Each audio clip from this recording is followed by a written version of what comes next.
Hello all CBSE class 9 science chapter 3 atoms and molecules देखेंगे।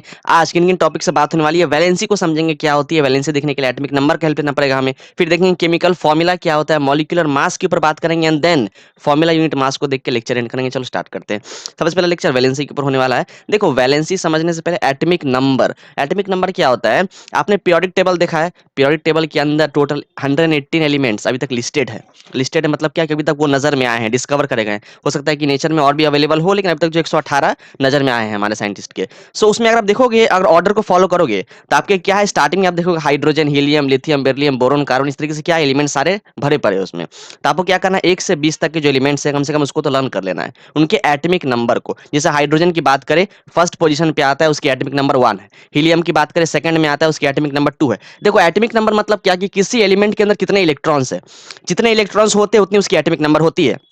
समझ में आ रहा है। जैसे सोडियम की बात करें, वो 11वें नंबर पे आता है, उसकी एटॉमिक नंबर 11 है, मतलब उसमें भैया 11 इलेक्ट्रॉन्स है ना। मैग्नीशियम की बात करें, वो 12वें नंबर पे आता है, उसकी एटॉमिक नंबर 12 है। कैल्शियम की बात करें, वो 20वें नंबर पे आता है, तो उसकी एटॉमिक नंबर 20 है, मतलब उसमें 20 इलेक्ट्रॉन्स होते हैं। ठीक है, इलेक्ट्रॉन्स कैसे होते हैं शेल के अंदर, आपको मैंने दिखा रखा था लेक्चर के अंदर कि एटम कैसा दिखता है, उसमें इलेक्ट्रॉन्स जो है शेल में रिवॉल्व कर रहे होते हैं, मैंने आपको दिखाया था। अब समझते हैं कि वैलेंसी कैसे पकड़े, है ना। अगर आपको लेट से मैं सोडियम की ही बात कर लूं, सोडियम हमारा एक एलिमेंट है जो कि एक मेटल कहलाता है, सोडियम एक मेटल है, उसमें उसकी एटॉमिक नंबर 11 होती है, उसमें 11 इलेक्ट्रॉन्स होते हैं। इसको अगर शेल में भरने की बात करें, आपको पता है कि हमारे एटम के अंदर सेंटर में होता है न्यूक्लियस, जिसमें प्रोटॉन इलेक्ट्रॉन रहते हैं, और बाहर में ऐसा शेल्स होते हैं जिसको हम लोग क्या ऑर्बिट्स भी बोलते हैं ना। तो ये हमारा फर्स्ट शेल जो है उसको के शेल बोलते हैं, सेकंड वाले को एल शेल बोलते हैं, और उसके बाद जो है ऐसे ऑर्डर फॉलो करते हुए के एल एम एन एस करके शेल हमारे होते हैं। ठीक है, तो अगर बात करें 11 इलेक्ट्रॉन भरने की, तो फर्स्ट शेल के अंदर मैक्सिमम 2 इलेक्ट्रॉन आ सकते हैं। ये रूल है शेल को भरने का, ऐसा नहीं कि रैंडमली कहीं भी कितना भी डाल देंगे। तो फर्स्ट शेल में मैक्सिमम 2 आ जाएंगे। अब ये फर्स्ट शेल कंप्लीटली फिल हो गया, अब जो बचे हुए इलेक्ट्रॉन है वो सेकंड शेल में जंप करेंगे। सेकंड शेल में मैक्सिमम 8 इलेक्ट्रॉन आ सकते हैं। 2 तो पहले आपने भर दिया, अब यहाँ पे बाकी के 8 डाल दो। तो इस तरीके से 3 4 5 6 7 8, तो 8 प्लस 2 कितने हो गए 10। अब भी एक बाकी है, अब दूसरे में तो आप डाल नहीं सकोगे, उसकी भी जो है मैक्सिमम कैपेबिलिटी खत्म हो गई है 8 रखने की। अब तीसरे में जंप कर जाएगा वो। तो आप देखो यहाँ पे ये इसको एम शेल बोलते हैं ना, हमारा थर्ड शेल जो है वो एम शेल कहलाता है। तो हमारे तीसरे शेल में एक इलेक्ट्रॉन चला गया। अब देखो जब ये सोडियम किसी भी एलिमेंट के साथ रिएक्ट करेगा, चाहे वो कोई दूसरा मेटल हो, चाहे वो कोई दूसरा नॉन मेटल हो, किसी के साथ भी जब ये रिएक्ट करेगा तो ये क्या चाहेगा कि मैं अपना ऑक्टेट कंप्लीट कर लूं। ऑक्टेट मतलब क्या होता है, ऑक्ट ऑक्ट मतलब होता है 8। तो एक ऑक्टेट रूल होता है जिसमें हर एक एलिमेंट अपने आउटर मोस्ट शेल में 8 इलेक्ट्रॉन रखना रखना पसंद करता है। किसी भी एलिमेंट की बात करें, वो एक्सेप्ट हाइड्रोजन, चूंकि हाइड्रोजन की क्या है, उसकी जो है एक ही इलेक्ट्रॉन होती है ना। तो वैसे एलिमेंट क्या चाहता है कि मेरे जो लास्ट शेल में 8 इलेक्ट्रॉन आ जाए, तो उसके लिए क्या करता है वो, जैसे यहाँ सोडियम की बात करें, वो क्या करेगा 8 लाने के लिए उसके पास 2 ऑप्शन है। क्या, एक तो जिसके साथ वो रिएक्ट कर रहा है उससे 7 ले ले इलेक्ट्रॉन, तो 7 प्लस 1 8 हो जाएंगे, या एक लूज कर दे। लेकिन 7 लेना आसान नहीं है। मैक्सिमम कोई भी एलिमेंट जो है 3 इलेक्ट्रॉन तक ले सकता है, और मैक्सिमम 3 तक लूज कर सकता है। ये कैपेबिलिटी होती है किसी भी एलिमेंट की। तो ये क्या करेगा, ऑक्टेट अचीव करने के लिए एक इलेक्ट्रॉन लूज कर देगा, यहाँ से एक इलेक्ट्रॉन ये लूज कर देगा। तो जब भी कोई एलिमेंट इलेक्ट्रॉन लूज करता है तो उस पर पॉजिटिव चार्ज आ जाता है। बेसिक हाँ, आपको पता है कि एटम क्या है, बेसिकली आयन कब बनता है, एटम की बात करें, एक न्यूट्रल एटम आयन कब बनता है, मतलब चार्ज कब हो जाता है वो, चाहे तो इलेक्ट्रॉन गेन करके चार्ज हो जाए या इलेक्ट्रॉन लूज करके चार्ज हो जाए। तो जब गेन करके चार्ज होता है तो उस एटम पे आ जाती है पॉजिटिव चार्ज। तो यहाँ पे बात करें सोडियम की वैलेंसी कितनी हो जाएगी, हाँ वैलेंसी यही है, उसने कितना इलेक्ट्रॉन लूज किया, एक इलेक्ट्रॉन लूज किया, तो उसकी वैलेंसी हो जाएगी यहाँ पे +1। ठीक है, वैलेंसी हो जाएगी +1। अगर 2 लूज करता तो हो जाती +2, 3 लूज करता तो हो जाती +3, इस तरीके से ना। एक और देख लेते हैं, अगर मैं बात करूं लेट से अल्यूमिनियम की बात करते हैं। अल्यूमिनियम भी हमारी एक मेटल है, 13वें नंबर पे आती है, उसका एटॉमिक नंबर 13 होता है। उसमें जो है 13 इलेक्ट्रॉन्स होंगे इस तरीके से, और उसको अगर शेल में भरने की बात करें किस तरीके से अरेंज रहते हैं, तो यहाँ पे वही होगा, हमारा एटॉमिक स्ट्रक्चर में पहले सेंटर में न्यूक्लियस होगा, और उसके चारों तरफ ऐसे ऐसे ऐसे हमारे शेल्स बने होंगे, जिसमें क्या है इलेक्ट्रॉन्स कंटिन्यूअसली रिवॉल्व करते रहते हैं, घूमते रहते हैं। तो ऐसे करके मैंने क्या शेल्स बना रखे हैं। अब चलो इसमें इलेक्ट्रॉन्स को भरते हैं। तो फर्स्ट शेल के अंदर जैसे रूल आपको पता है कि 2 इलेक्ट्रॉन जाएंगे, बाकी के 8 इलेक्ट्रॉन जो है सेकंड शेल में जाएंगे, ऐसे करके 1 2 3 4 है ना, ऐसे 5 6 7 8, 8 प्लस 2 10 हो गए, टोटल 13 इलेक्ट्रॉन है, 10 भर रखा है, 3 अब भी बचे हुए हैं, तो 3 जो इसमें चले जाएंगे, 1 2 3। ठीक है, अब देखो वही बात है, जब एल्यूमिनियम किसी से रिएक्ट करेगा तो ये ऑक्टेट अचीव करना चाहेगा, तो इसके पास 2 ऑप्शन है, 3 तो इसके पास पड़े हुए आउटर मोस्ट शेल में, ये इसका आउटर मोस्ट शेल है ना, जो कि यहाँ पे आपको एम शेल दिख रहा है। तो 3 इलेक्ट्रॉन है, दो तरीके हैं भैया, एक तो ये 5 इलेक्ट्रॉन गेन कर ले तो 8 हो जाएगा, या ये 3 लूज कर दे। मैंने आपको क्या बताया, किसी भी एलिमेंट के लिए 3 इलेक्ट्रॉन लूज करना और 3 इलेक्ट्रॉन गेन करना ये आसान होता है, उससे ज्यादा ना वो गेन कर सकता है ना लूज कर सकता है ना। तो यहाँ पे 3 को लूज कर सकता है वो, हाँ इतना पोटेंशियल है कि वो तीनों को तीनों लूज कर देगा, लेकिन 5 को लेना पॉसिबल नहीं है।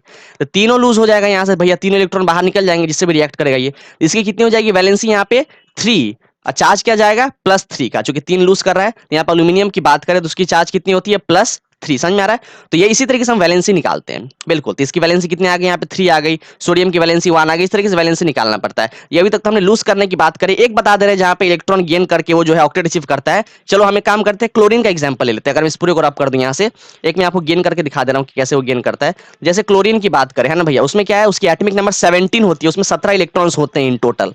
क्लोरीन की एक एटम की बात करें, एक एटम की यहाँ बात हो रही है, ठीक है, 17 इलेक्ट्रॉन्स होते हैं। इसको अगर शेल में डालोगे तो पहले न्यूक्लियस होगा, ऐसा ऐसा ऐसा ऐसा, उसके अंदर बाहर शेल्स होंगे, इसे भरते फटाफट से। तो फर्स्ट शेल में 2 जाएगा, सेकंड शेल में 8 जाएगा, इस तरीके से आप डाल लेना, ठीक है। तो 8 + 2 10 हो गए, 17 में से 10 निकल गए, 7 बचे, 7 वाले जो है हमारे थर्ड शेल में चले जाएंगे, ऐसे ऐसा करके। तो आप देखो आउटर मोस्ट शेल में उसके पास अभी 7 इलेक्ट्रॉन्स होंगे, काउंट कर लेना आप, 7 इलेक्ट्रॉन्स आउटर मोस्ट शेल में होंगे। दो तरीके हैं, ऑक्टेट अचीव करना है इसको, तो या तो 1 इलेक्ट्रॉन गेन कर ले या सातों के साथ लूज कर दे। आपको मैंने क्या बताया था कि मैक्सिमम 3 लूज करना किसी भी एलिमेंट के लिए आसान होता है। तो वो तो सातों तो लूज कर नहीं पाएंगे भैया, कहाँ 3 कहाँ 7, वो क्या करेगा, 1 इलेक्ट्रॉन गेन कर लेगा। तो गेन कर लेगा तो इससे ऑक्टेट अचीव हो जाएगा, एक गेन कर लिया तो आउटर उसके आउटर मोस्ट शेल में 8 इलेक्ट्रॉन आ जाएंगे। तो एक उसने गेन करा तो उस पर वैलेंसी आ गई 1 की, लेकिन चार्ज की बात करें कौन सा चार्ज होल्ड कर रहा है, तो गेन करने ऐसा आने से नेगेटिव चार्ज होल्ड करता है वो। तो अगर क्लोरीन की बात करें उसकी वैलेंसी कितनी हो जाएगी यहाँ पे -1, चूंकि गेन किया है ना। अगर एक गेन करेगा तो -1, 2 गेन करता तो -2, 3 गेन करता तो -3, इस तरीके से, ठीक है ना। तो ऐसे करके वैलेंसी निकालनी पड़ती है। तो आप चूंकि अभी हम क्या इसके बाद केमिकल फॉर्मूला देखेंगे, वहां वैलेंसी काम आने वाला है। चलो आगे बढ़ते हैं, आप देखते हैं केमिकल फॉर्मूला की कुछ बात कर लेते हैं। तो एक कंपाउंड जब बन रहा होता है तो उस कंपाउंड में आप देखते हो कि 2 या 2 से ज्यादा अलग अलग एलिमेंट्स रिएक्ट करते हैं केमिकली, तब कंपाउंड बनता है। क्या बोला मैंने, हम ये सब देख रखा है बात, कि जब कंपाउंड बनता है उसमें 2 या 2 से ज्यादा अलग अलग एलिमेंट केमिकली रिएक्ट करते हैं भैया, और तब जाके कंपाउंड बन रहा होता है। वो जो कंपाउंड बनता है उसमें जो जो एलिमेंट पार्टिसिपेट करे हैं, रिएक्ट करे हैं, वो किस प्रोपोर्शन में रिएक्ट करे हैं, वो हमको जो है एक फॉर्मूला के थ्रू रिप्रेजेंट करना होता है। समझ में आ रहा है बात, एलिमेंट्स जो है किस प्रोपोर्शन में रिएक्ट करके उस कंपाउंड को बनाए हैं, उसको दिखाने के लिए हमें केमिकल फॉर्मूला की जरूरत पड़ेगी, जिसमें वैलेंसी का भी एक बहुत बड़ा रोल है, अभी आगे देखने को है। तो हम थोड़ा समझते हैं कि इसका थोड़ा स्टेप्स भी है भैया। केमिकल फॉर्मूला जब आप लिखोगे तो उसके लिए कुछ स्टेप्स फॉलो करने होते हैं। पहला क्या है, द नेम और symbol of the element is written. तो जो जो एलिमेंट्स पहले रिएक्ट कर रहे हैं उनके सिंबल्स आपको पता होने चाहिए। जैसे सोडियम का दिखाया था, अभी सोडियम का Na होता है, एल्यूमिनियम का दिखाया था Al, उस तरीके से कैल्शियम की होती है। तो अलग अलग एलिमेंट के सिंबल जो है अलग अलग होती है, तो आपको सिंबल पहले पता होना चाहिए। उसके बाद metallic symbols must be written before the non metallic symbols. अगर हो सकता है कि 2 एलिमेंट रिएक्ट करे, उसमें से एक मेटल हो दूसरा नॉन मेटल हो, तो जब वो केमिकल फॉर्मूला बनाएंगे भैया तो पहले किसको लिखोगे, मेटल को कि नॉन मेटल को। यहाँ साफ तौर पे लिखा हुआ है कि पहले आपको मेटल वाले के सिंबल को पहले लिखना है, ठीक है। मेटेलिक सिंबल पहले आएगा, नॉन मेटेलिक बाद में आएगा, सब कुछ देखेंगे आराम से। अभी थोड़ा यहाँ पे जो है ये स्टेप्स वगैरह को देख लेते हैं। द वैलेंसी और charge of the ion is written. आपको क्या है, जब भी केमिकल फॉर्मूला बना रहे हो तो आपको एक तो वैलेंसी का ज्ञान होना चाहिए। अगर वैलेंसी नहीं पता हो तो आपको चार्ज भी अगर पता चल गया तो वहां से भी काम बन जाता है, ठीक है। तो या तो चार्ज या वैलेंसी का आपको पता होना चाहिए। उसके बाद द वैलेंसी और चार्ज, फिर आप क्या देखोगे कि वैलेंसी और चार्ज को जो क्रिस क्रॉसिंग किया जाता है ना, कि यहाँ जो है क्रॉसिंग किया जाता है कि इसकी चार्ज उसको दे दिया, इसकी चार्ज उसको दे दिया। इस तरीके से क्या है, हमारा एक केमिकल फॉर्मूला बनता है। समझते हैं अच्छे से कैसे कैसे चीजें हो रही होती है। आपने स्टेप्स को देख लिया बड़े आराम से। अब आगे बढ़ते हैं। अब देखो यहाँ पे हमने क्या एक चार्ट बना रखा है जो कि आपके एनसीईआरटी में भी दे रखा है, बिल्कुल आप देख सकते हो। तो यहाँ पे क्या, अगर आप देखोगे जो हमारा फर्स्ट कॉलम दिख रहा है आपको यहाँ पे, ये वाली है ना, ये फर्स्ट कॉलम में आप देखो यहाँ पे sodium, potassium, silver, copper, magnesium, बहुत सारे एलिमेंट्स दिख रहे हैं आपको। ये सारे क्या मेटल है, ये सारे आपके मेटेलिक एलिमेंट्स फर्स्ट वाले कॉलम में। सेकंड वाले कॉलम में जो दिख रहा है आपको, हाइड्रोजन हो गया, chlorine, bromine, iodine, oxide. Oxide basically आपकी ऑक्सीजन है, ये सल्फाइड आपकी सल्फर है। तो ये जो भी आप एलिमेंट देख रहे हो सेकंड कॉलम में, वो नॉन मेटल है। आइए उसके सिंबल्स दे रखे हैं नॉन मेटल के। और ये थर्ड वाले कॉलम में हमारे पास क्या है कि एक पॉलीएटमिक आयंस।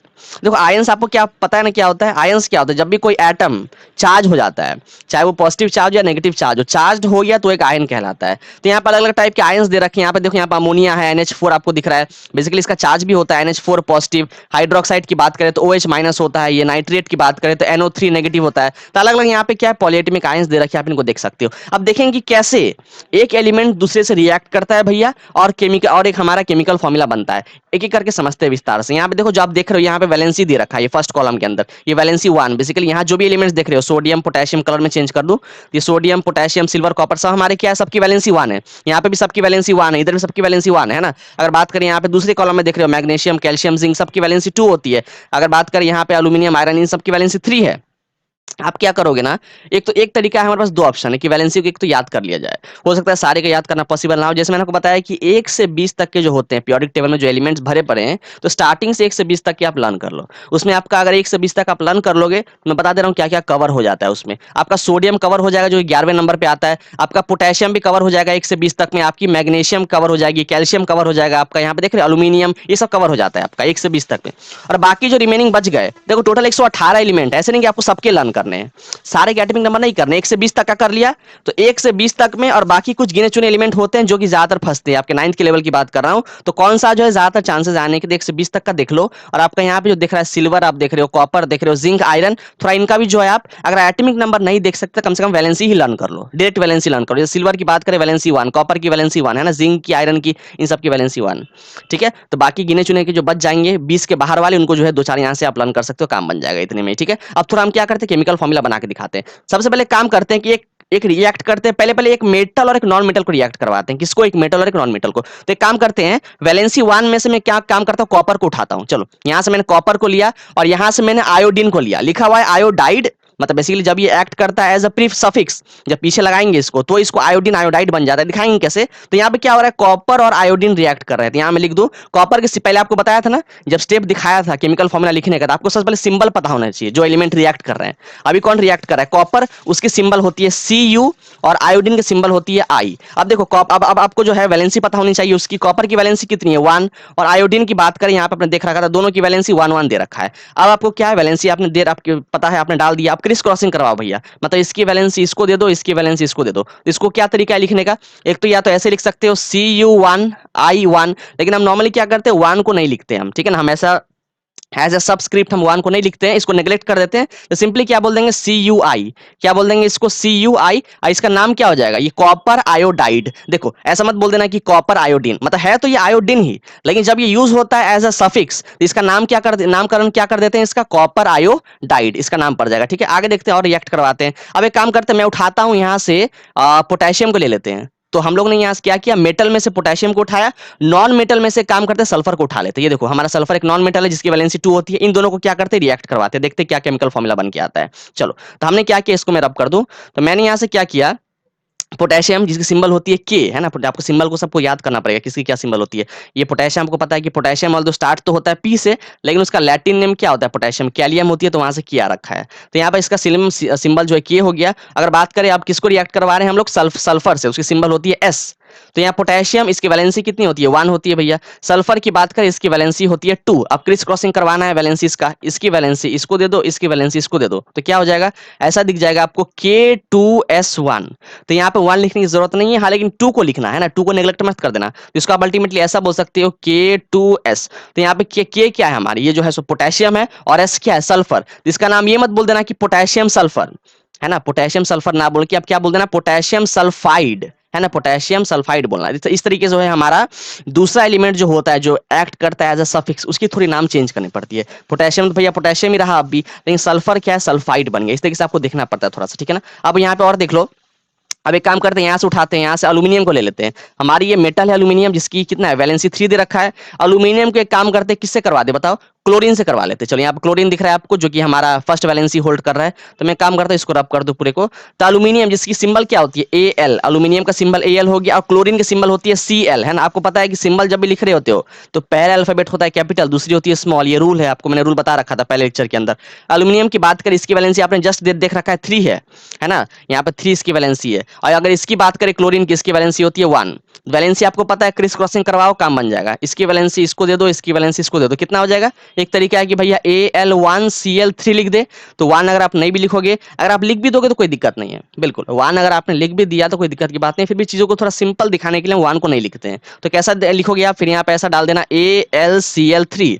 इसका नामकरण करो, क्या नामकरण करोगे, Al से एल्यूमिनियम, Cl से क्लोरीन। एल्यूमिनियम क्लोरीन मत बोल देना, थोड़ा सा चेंज करना पड़ेगा सबको सफिक्स में। इसको बोल देना एल्यूमिनियम क्लोराइड। क्लोरीन में INE को हटा के हमने ला दिया IDE, तो क्या हो गया, एल्यूमिनियम क्लोराइड। समझ में आ रहा है बात आपको, इस तरीके से नामकरण करना पड़ता है। चलो, तो हमने क्या किया, मेटल और नॉन मेटल का तो देख लिया भैया किस तरीके से रिएक्ट करते हैं। अब एक काम करते हैं, एक मेटल को पॉलीएटॉमिक आयन से करते हैं रिएक्ट, तब देखते हैं किस तरीके से वो जो है फॉर्मूला बना रहा होता है। तो एक काम करते हैं, मेटल में मैं क्या करता हूं, सिल्वर को उठा लेता हूं। सिल्वर की सिंबल होती है Ag, यहां आप देख पा रहे हो सिंबल सारा नोटेड है। तो एक काम करते हैं, सिल्वर को रिएक्ट करवाते हैं, यहां से कोई सा भी उठा लो। यहां से मैं नाइट्रेट उठा लेता हूं, नाइट्रेट। नाइट्रेट का होता है सिंबल NO3, यहां पे 3 मिसिंग है, नाइट्रेट का NO3 होता है। काम करते हैं, यहां देख लो, इसको मैंने रब कर दिया। सिल्वर की होती है Ag, नाइट्रेट की होती है NO3। ठीक है, अब देखो नाइट्रेट की बात करें, इसका वैलेंसी कितना आता है, अब इसको फर्स्ट ग्रुप से उठाया भैया, फर्स्ट वाले कॉलम से, तो इसकी वैलेंसी हो जाएगी 1, है ना। सिल्वर की 1 हो गई, नाइट्रेट की भी वैलेंसी 1 होती है। देखो पॉलीएटॉमिक आयंस की बात करें ना, तो उनकी वैलेंसी से ज्यादा उनके चार्ज के ऊपर निर्भर होना पड़ता है। जैसे आप देखोगे आपके एग्जाम में कई बार क्या होता है, ये जो आयंस होते हैं इनके चार्ज भी मेंशन कर दिए होते हैं, है ना। अगर आप एनसीईआरटी को फॉलो करते होंगे तो आपने एनसीईआरटी में चार्ज को देखा होगा। तो क्या लिखा होता है, NO3, और देखोगे ऊपर में -1 लिखा होता है, आपको शायद नहीं दिख रहा होगा, मैं कलर चेंज कर दूं। यहाँ पे देख लो, यहाँ पे देखो कैसा लिखा होता है, NO3 -1, इसका लिखेगा OH -1 ऊपर में, इसका लिखेगा NH4 +1।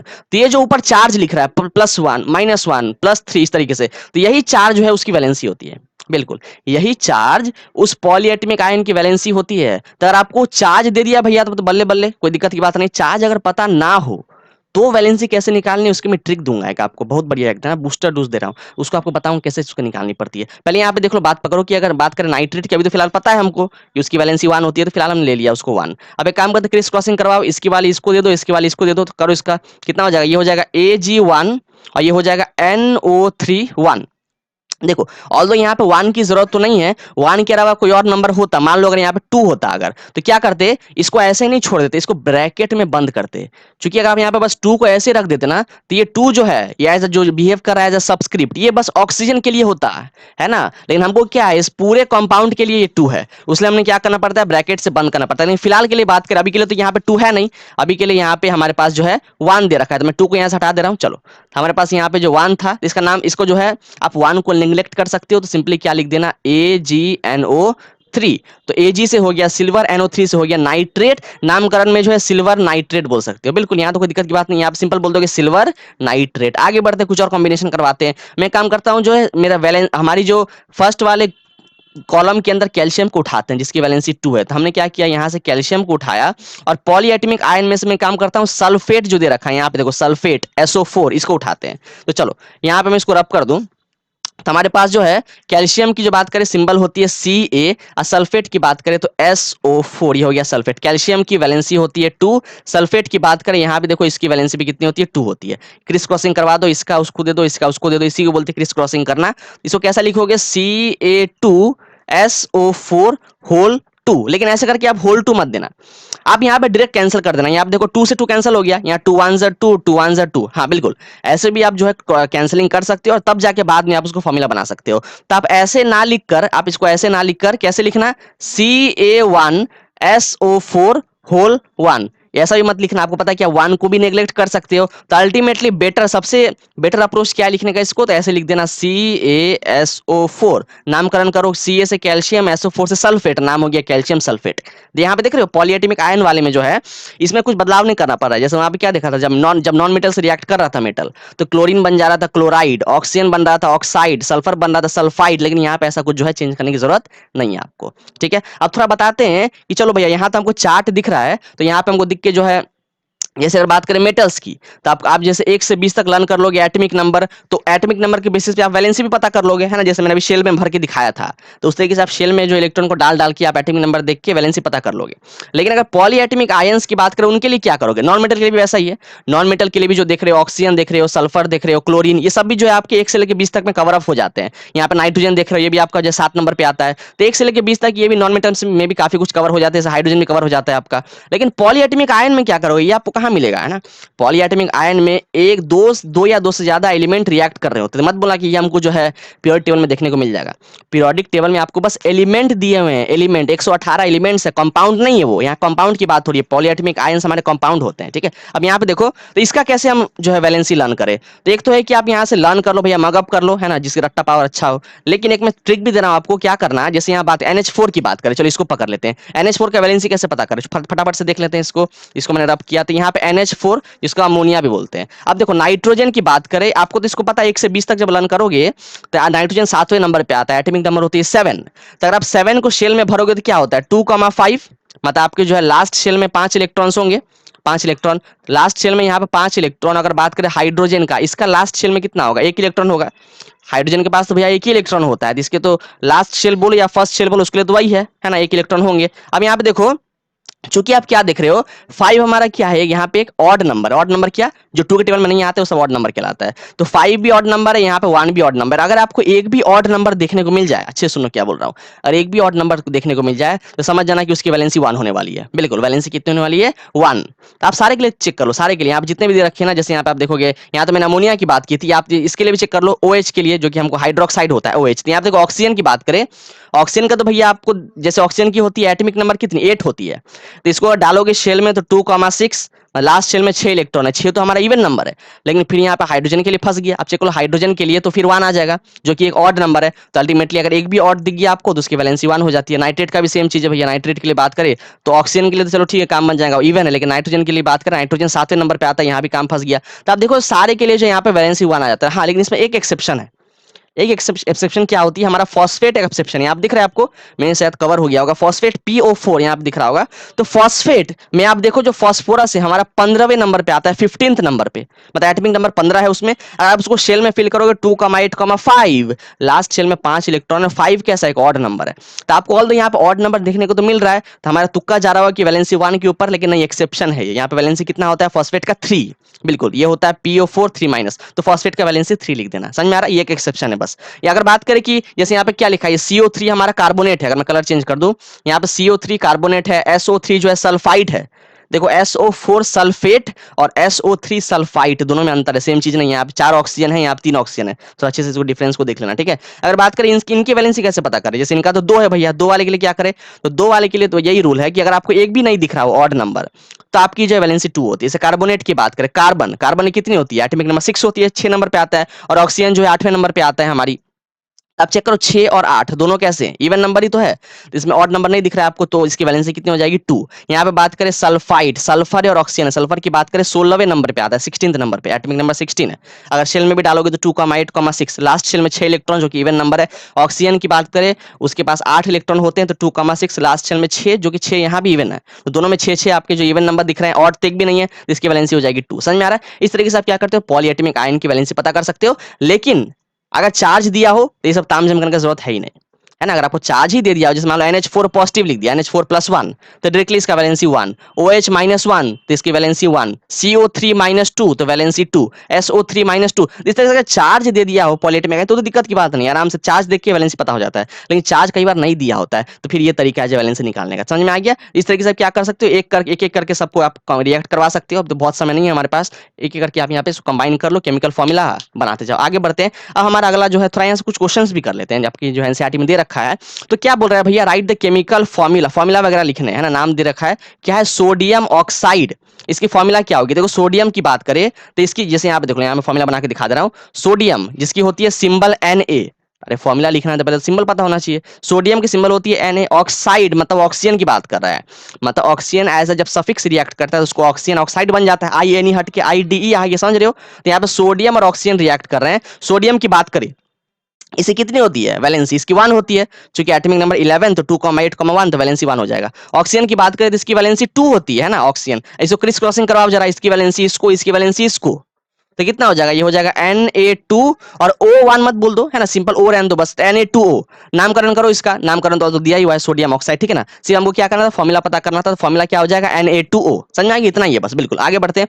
दूसरा दे रखा है हमारे पास अल्यूमिनियम क्लोराइड, मतलब अल्यूमिनियम हमारा एक मेटल है, और क्लोराइड यहाँ पे बेसिकली क्लोरीन की बात हो रही है। देखो आप जब भी देखो कि यहाँ पे जो भी फॉर्मूला बन रहा है, यहाँ पे देखो सोडियम है पहले, अल्यूमिनियम है, ये सोडियम है, मैग्नीशियम, ये सब क्या है, मेटल ही तो है। आपको रूल में मैंने दिखाया था, रूल में क्या बोल रहा था कि नॉन मेटल से पहले मेटल का नाम लिखना पड़ता है, नामकरण करने समय भी और फॉर्मूला लिखते समय भी। क्या बोला मैंने, जब नामकरण करो तब भी पहले मेटल का नाम आएगा, ऐसा मत बोल देना कि oxide sodium, chloride aluminium, sulphide sodium, नहीं। नामकरण करते वक्त भी मेटल पहले और फॉर्मूला लिखते वक्त भी मेटल पहले, है ना। यहाँ पे देखो इसके करते हैं एल्यूमिनियम क्लोराइड का, तो एल्यूमिनियम की सिंबल होती है Al, क्लोराइड मतलब क्लोरीन की बात कर रहा है भैया, क्लोराइड मतलब क्लोरीन की बात कर रहा है। एल्यूमिनियम की वैलेंसी होती है 3, अभी जस्ट हमने क्रिस क्रॉसिंग किया था। क्लोरीन की वैलेंसी होती है 1, चूंकि उसका एटॉमिक नंबर होता है 17। शेल में भरोगे तो लास्ट शेल में 7 इलेक्ट्रॉन्स होंगे, ऑक्टेट अचीव करने के लिए उसको एक गेन करना पड़ेगा, वैलेंसी 1 हो जाता है, चेक करके देख लेना। अब क्रिस क्रॉसिंग करते हैं, इसकी वैलेंसी इसको, इसकी वैलेंसी इसको, कितना हो जाएगा, ये हो जाएगा Al1 और इसको मिल जाएगा Cl3। तो 1 की तो जरूरत है नहीं, हमें सिंपली क्या लिख देना, AlCl3। Al से एल्यूमिनियम, Cl से क्लोरीन, जो कि क्लोरीन को बेसिकली क्लोराइड बोलेंगे, तो नामकरण एल्यूमिनियम क्लोराइड। आइए देख रहे हो, लिख दिया सिंबल। इसको ऐसे मत लिख देना कि Cl3Al, गलत हो जाएगा भैया, क्योंकि पहले आप नॉन मेटल को नहीं लिख सकते हो, ये अगेंस्ट है, रूल के अगेंस्ट आप नहीं जा सकते हो। दूसरा देखो, अब सोडियम सल्फाइड है, सोडियम मेटल है और सल्फाइड मतलब सल्फर की बात कर रहे हैं यहाँ पे, ये दोनों को कंबाइन करते हैं यहाँ पे देखो, तो सोडियम का सिंबल होता है Na और सल्फर का सिंबल होता है S। सोडियम की बात करें, इसकी जो वैलेंसी 1 होती है, सल्फर की वैलेंसी कितनी होती है 2। सल्फर हमारा 16वें नंबर पे आ रहा होता है, तो 2,8,6 उसको 2 गेन करना होता है ऑक्टेट अचीव करने के लिए, तो वैलेंसी 2 हो जाती है उसकी बेसिकली, ठीक है। तो इसकी वैलेंसी इसको दिया, इसकी वैलेंसी इसको दिया, तो कितना हो गया Na2S। S1 मत लिख देना, सिंपल S लिख के छोड़ो, तो Na2S हो गया इसका सिंबल। ये सोडियम क्या है, मेटल है, सल्फर नॉन मेटल, इस तरीके से क्या करता है, आराम से कंबाइन करके आप देख सकते हो कि किसकी क्या केमिकल फॉर्मूला बनने वाली है, ठीक है। सारा हो गया, एक और बचा हुआ है मैग्नीशियम हाइड्रोक्साइड। मैग्नीशियम की सिंबल होती है Mg, अगर आपने देखा होगा वो एक मेटल है, और हाइड्रोक्साइड जो कि OH, जो कि एक पॉलीएटमिक आयन है, जस्ट देखा था हाइड्रोक्साइड कैसी है, पॉलीएटमिक आयन है। तो मैग्नीशियम की बात करें तो ये हमारा जो है 12वें नंबर पे आ रहा होता है ना, इसकी एटॉमिक नंबर 12 होती है, तो मैग्नीशियम का यहाँ पे वैलेंसी 2 हो जाएगा। और हाइड्रोक्साइड का भी जस्ट हमने देखा था, जिसकी वैलेंसी 1 होती है ना, बेसिकली इसका लिखा होता है OH-1, अगर आपने देखा होगा एनसीईआरटी में, तो OH-1 लिखा होता है, मतलब चार्ज दिया है वो ऊपर में, ऊपर वाली क्या है बेसिकली, इसको चार्ज बोलते हैं, इसका चार्ज कितना -1, तो चार्ज को एज अ वैलेंसी हम कंसिडर कर लेते हैं, बिल्कुल ऐसा कर सकते हो आप। इसकी वैलेंसी इसको दे दिया, इसकी वैलेंसी इसको दे दिया, तो कितना हो जाएगा, Mg1 मत लिख देना, सिंपली Mg लिख दो, तो ये हो जाएगा MgOH और 2।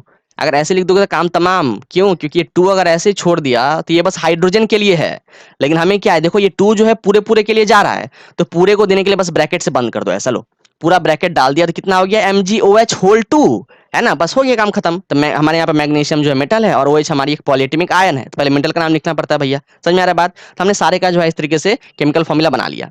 यहाँ पे आप देखते हैं कि अब कंपाउंड का नाम दे रखा है, यहाँ पे देखो अब केमिकल फॉर्मूला है, इसके पहले क्या था कि नाम दे रखा था हमारे पास कंपाउंड का, उससे केमिकल फॉर्मूला बनाओ। अब केमिकल फॉर्मूला बना रखा है, उसके हेल्प से नाम बताओ क्या है, राइट डाउन द नेम्स। तो यहाँ पे देखो Al हमारे पास एल्यूमिनियम है, और ये देखो SO4 क्या है, सल्फेट। ये सारे जो देख रहे हो यहाँ पे 2 और ये 3, ये तो क्रिस क्रॉसिंग हुआ है ना, इसकी वैलेंसी उसको मिली, इसकी वैलेंसी उसको, तो जब नामकरण करो तो नामकरण करते वक्त जो है ये वैलेंसी की जरूरत नहीं पड़ती है, हमें बिल्कुल जरूरत नहीं पड़ती है। तो Al से एल्यूमिनियम, SO4 से सल्फेट, इसका नाम कितना क्या पड़ जाएगा, एल्यूमिनियम सल्फेट, है ना, यहाँ पे लिख दूं, तो ये हो जाएगा एल्यूमिनियम सल्फेट, ठीक है। आगे बढ़ते हैं, दूसरे वाले को देखो, यहाँ पे Ca से हो गया कैल्शियम, Cl से हो गया क्लोरीन, इसको कैल्शियम क्लोरीन मत बोल देना, ये INE हट के IDE आ जाता है, पता है आपको, इसका नामकरण हो जाएगा कैल्शियम क्लोराइड, इसकी नाम हो जाएगी कैल्शियम क्लोराइड। आगे बढ़ते हैं, यहाँ पे देखो यहाँ पास K2 है, मतलब यहाँ पे ये क्या है, यहाँ पे पोटेशियम है, और ये SO4 यहाँ पे सल्फेट जो कि एक आयन है, तो यहाँ पे पोटेशियम और ये सल्फेट, तो नामकरण क्या हो जाएगा, पोटेशियम सल्फेट, इसका नाम हो जाएगा पोटेशियम सल्फेट, ठीक है। आगे देखो यहाँ पे, उसके बाद क्या है, यहाँ पे K से हो गया पोटेशियम NO3, ये इकट्ठे है NO3 क्या है, नाइट्रेट, ये एक पॉलीएटमिक आयन है, तो ये हो गया पोटेशियम, ये हो गया नाइट्रेट, इकट्ठे नामकरण क्या हो जाएगा, potassium nitrate,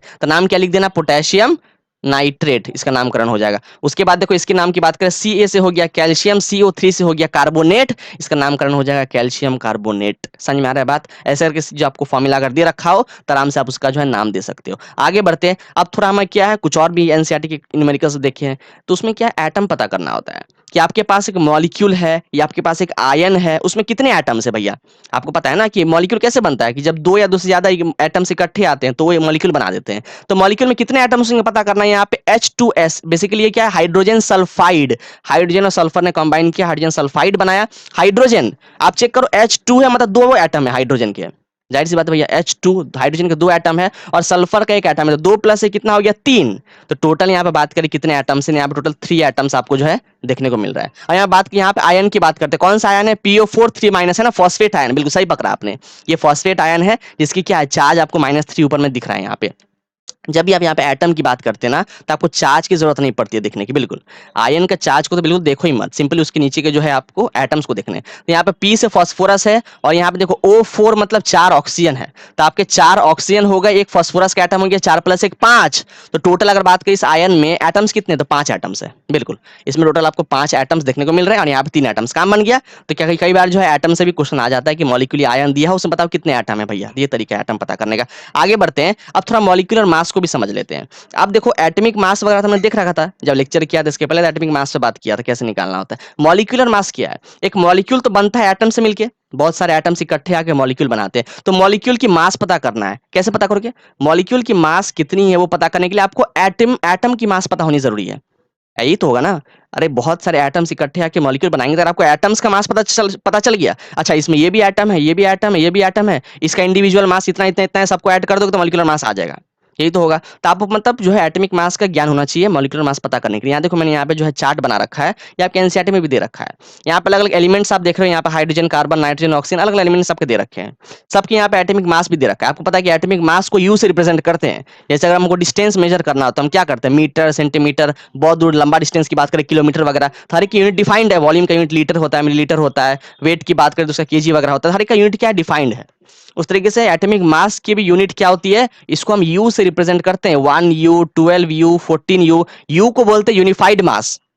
basically atomic mass को जो है पहले के समय में, आज से पहले तक क्या करते थे कि एएमयू एटॉमिक मास यूनिट जो कि इसका हुआ करता था यूनिट, लेकिन एएमयू को हटा के सिंपल छोटा सा यू डाल दिया। यू को बोलते हैं यूनिफाइड मास, तो सारे में यू लगा देना है, ठीक है। अब देखो एटॉमिक मास आपको सारा दिख रहा है, इसके हेल्प से बनाते हैं मॉलिक्यूलर मास। एक काम करते हैं, कोई सा भी मॉलिक्यूल ले लेते हैं। मैं एक काम करता हूँ H2O लेता हूँ। H2O क्या है? वाटर है भैया, वाटर का मॉलिक्यूल। अब H2O की मॉलिक्यूलर मास कितनी है बतानी है। इसमें कौन कौन से एटम्स है देखो, एक तो आपको हाइड्रोजन दिख रहा है, मतलब हाइड्रोजन के 2 एटम दिख रहे हैं, और एक आपको ऑक्सीजन का दिख रहा है। चलो इसका मॉलिक्यूलर मास पता करते हैं। तो हाइड्रोजन का कितना होता है? आप देखो एटॉमिक मास जो है 1U दिख रहा है, बिल्कुल देखो 1U, तो सिंपल क्या करो 1 × 2। अरे एक एटम जो है हाइड्रोजन का उसका मास है 1, यहाँ तो 2 हाइड्रोजन के एटम है तो 1 × 2 प्लस ऑक्सीजन की बात करें, इसकी एटॉमिक मास कितनी होती है चेक कर लेना, 16U होता है। तो यहाँ पे कर देते हैं 16। अब इसको सॉल्व करो, लगाओ यहाँ पे बॉडमस रूल। तो बॉडमस रूल में पहले मल्टीप्लाई करना पड़ता है, एडिशन नहीं। तो 2 1 = 2, 2 + 16 कितना होता है? यहाँ पर अल्टीमेटली आपको 18U आ जाएगा। बिल्कुल आपको 18U लिखना है, सिर्फ 18 लिख के मत आ जाना।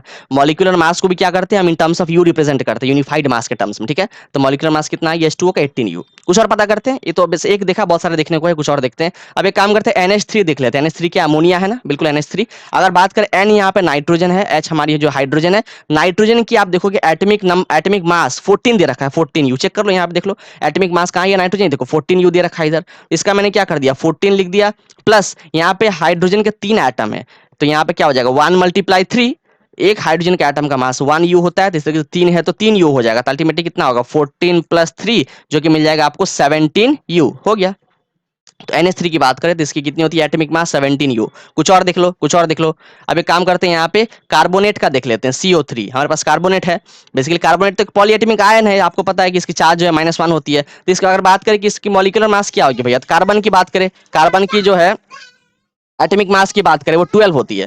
कार्बन की एटॉमिक मास होती है 12, प्लस ऑक्सीजन की बात करें उसकी एटॉमिक मास होती है 16। आप चेक करो यहाँ पे ऑक्सीजन की एटॉमिक मास 16 दे रखा है, लेकिन यहाँ पे हमारे पास एक ऑक्सीजन नहीं है, O3, 3 ऑक्सीजन के एटम है। तो कितना हो जाएगा यहाँ पर अल्टीमेटली 16 × 3 हो जाएगा, है ना। सॉल्व करो इसको तो आ जाएगा 12 + 16 3 कितना होता है, यहाँ पे आपको मिल जाएगा 42 मिल जाएगा। यहाँ पे आपको उस तरीके से इसको जब सॉल्व करोगे यहाँ पे 48 हो जाएगा, इसको 48 कर लो, ठीक है। अब इसको आप जब ऐड करोगे 48 + 2 आपको कितना मिल जाएगा 60 मिल जाएगा, 60U। तो या इस तरीके से आप क्या मॉलिक्यूलर मास पता कर सकते हो, बड़ा आसान है। तो मॉलिक्यूलर मास पता करने के लिए आपने क्या देखा, एटॉमिक मास का ज्ञान होना चाहिए, तब मॉलिक्यूलर मास पता होता है। आगे बढ़ते हैं। अब यहाँ पे कुछ क्वेश्चंस दे रखे हैं एनसीईआरटी से, तो मैंने खुद से दे रखे थे क्वेश्चंस, आप कुछ एनसीईआरटी से भी देख लेते हैं। एग्जांपल 3.1 चेक कर लेना। तो क्या बोल रहा है, calculate the relative molecular mass of water. Relative बोले या मॉलिक्यूलर मास बोले बात की, आपको मॉलिक्यूलर मास पता करना है। पानी का भी जस्ट निकाल के आए हैं, आपने क्या देखा था H2O है, तो H की बात करें हाइड्रोजन, उसकी होती है एटॉमिक मास 1, तो 1 × 2 प्लस ऑक्सीजन का होता है 16। तो अल्टीमेटली कितना आ जाएगा आपको 18U मिल जाएगा, जो कि 18U वाटर का मॉलिक्यूलर मास होता है। अगर बात करें HNO3 को हम नाइट्रिक एसिड भी बोलते हैं ना, आपको पता होगा HNO3 का एक और क्या नाम है नाइट्रिक एसिड। तो अगर इसकी बात करें मॉलिक्यूलर मास कितनी होती है, देखिए करके मैं एटॉमिक मास पता करो तो हो जाएगा। हाइड्रोजन की बात करें इसकी एटॉमिक मास होती है 1, तो 1 प्लस नाइट्रोजन की बात करें इसकी एटॉमिक मास होती है कितनी 14, तो 1 + 14 प्लस ऑक्सीजन कितनी होती है 16 होती है, तो 16 × 3। समझ में आ रहा है। बेसिकली यहाँ हम एक काम करते हैं, तो देखो 1 + 14 इसको अगर आप सॉल्व करोगे तो कितना आ जाएगा 14 + 1 15, 15 + 16 3 कितना मिल जाएगा आपको, तो यहाँ पे 48 मिल जाएगा। और यहाँ पे देखो इसको आप सॉल्व करोगे 48 + 15 तो कितना हो जाएगा यहाँ पे 40 50, तो आपको 63 देखने को मिल जाएगा। यहाँ पे कितना आ जाएगा 63U। आ गया। तो हमने क्या किया, मॉलिक्यूलर मास नाइट्रिक एसिड का जो कि HNO3 कितना होता है 63U। आगे बढ़ते हैं। अब यहाँ पे देखो फॉर्मूला यूनिट मास है। आपने मॉलिक्यूलर मास देखा तो मॉलिक्यूलर मास में मॉलिक्यूल का मास पता चल गया। फॉर्मूला यूनिट मास भी सेम है। यहाँ भी मॉलिक्यूल की मास करते हैं, एक छोटा सा अंतर क्या है दोनों में, तरीका दोनों का सेम है। फॉर्मूला यूनिट मास में भी क्या है, आपको ऐड करना पड़ेगा सारे एटॉमिक मास को, और मॉलिक्यूलर मास पता करने के लिए भी क्या आपने एटॉमिक मासेस को ऐड किया। छोटा सा अंतर ये है कि फॉर्मूला यूनिट मास में हम सॉल्ट्स की बात कर लें। अच्छे से सुन लो भैया क्या बोल रहे हैं। फॉर्मूला यूनिट मास में हम सॉल्ट्स की बात करते हैं। सॉल्ट क्या होता है, एसिड बेसिस, तो आपको पता है एसिड क्या है। वैसे वैसे आपके एलिमेंट एटम जिसमें आपके देखो कि आपको H प्लस आयंस देखने को मिलेंगे, वैसे कंपाउंड जिसमें H प्लस आयंस देखने को मिलते हैं वो क्या सॉल्ट एसिड कहलाते हैं।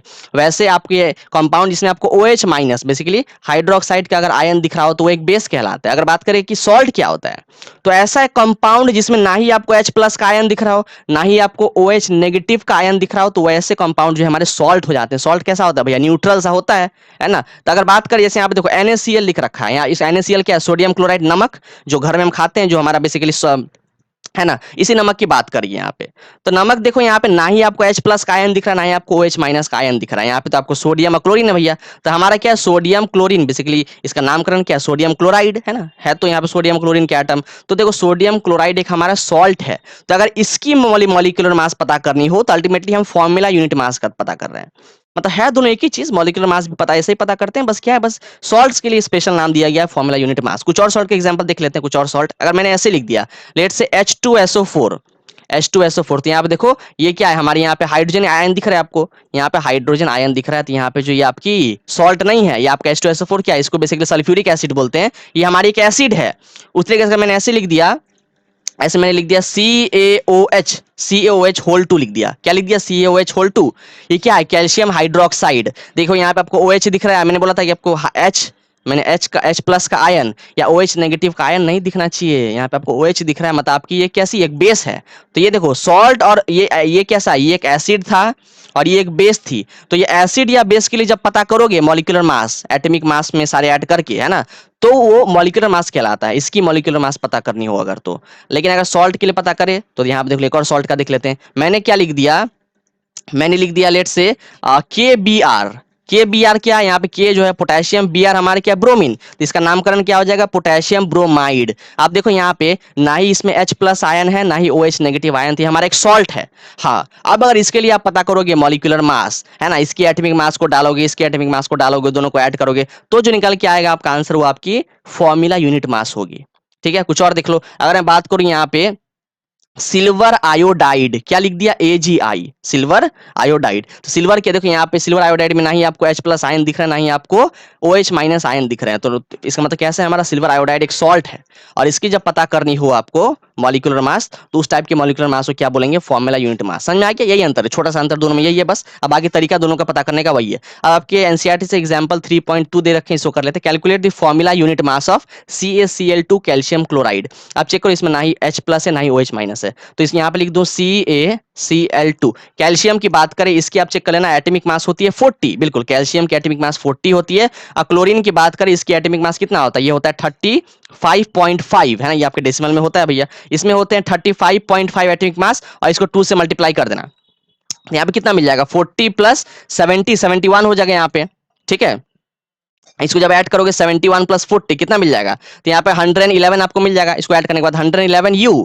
चेक, पता है कि आपको अगर एटॉमिक मास रिप्रेजेंट करनी हो, मतलब अगर आपको मॉलिक्यूलर मास रिप्रेजेंट करना हो, या एटॉमिक मास रिप्रेजेंट करना हो, या फॉर्मूला यूनिट मास भी रिप्रेजेंट करना हो, सबके लिए आपको U का इस्तेमाल करना पड़ता है, यूनिफाइड मास, जो कि यूनिट होती है। आंसर कितना आ गया, 111U। इस तरीके से क्या आपको सारी चीजें पता करनी पड़ती है। लेक्चर को यहीं पेंट करते, ज्यादा लंबा नहीं खींचते हैं। तो हमने क्या क्या आज बात करा, सब कुछ समझ लिया कि केमिकल फॉर्मूला कैसे पता करना है, उसके लिए वैलेंसी को समझा, वैलेंसी क्या होता है, एटॉमिक नंबर देखा। फिर उसके बाद जो है हमने क्या किया, हमने जो है ये मॉलिक्यूलर मास के ऊपर चीजों को समझा, फॉर्मूला यूनिट मास देखा, बहुत मजा आया। आपको ये मजा आया होगा। लेक्चर दबा के शेयर करो, हमारे साथ बने रहने के लिए आप सभी का प्रेम पूर्वक बहुत बहुत धन्यवाद।